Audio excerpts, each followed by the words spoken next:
అంటే ఏదైనా బాధ కలిగినప్పుడు, ఇబ్బందిగా ఉన్నప్పుడు, సినిమాల్లో జోకులు తక్కువైనప్పుడు, సినిమాకి వెళ్దాం అనుకున్నప్పుడు ఇవి చూస్తాను. ఆ రోజు బ్రిటిష్ వాళ్ళ పైన పోరాడా.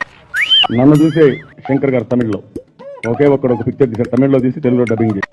ఈ రోజు మీరు వాడే సెల్ ఫోన్ కు నేనే శ్రీకారం చుట్టా. 84 నుంచి ఈ దేశంలో ఐటీ అంటే మారు పేరు నేనే తమ్ముళ్ళు.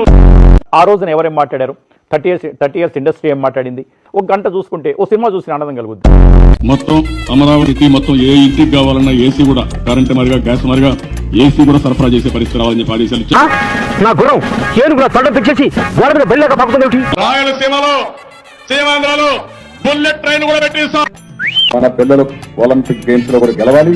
గెలిచే వరకు మీరు గట్టిగా ప్రాక్టీస్ చేయాలి. మొదటి స్థానంలో ఎవరు వస్తే ఇటీవల అనౌన్స్ కూడా చేశారు, నోబెల్ ప్రైజ్ కూడా అనౌన్స్ చేశారు. ఏం మాట్లాడుతున్నావురా, నరాలు కట్ అయిపోయింది. తీవ్రవాదులతో పోరాడిన పార్టీ తెలుగుదేశం పార్టీ. ఒక్క మాటతో బిన్ లాదెన్ సమాధి నుంచి లేచి నడుచుకుంటూ టీడీపీ ఆఫీస్ దాకా వెళ్ళిపోయింది.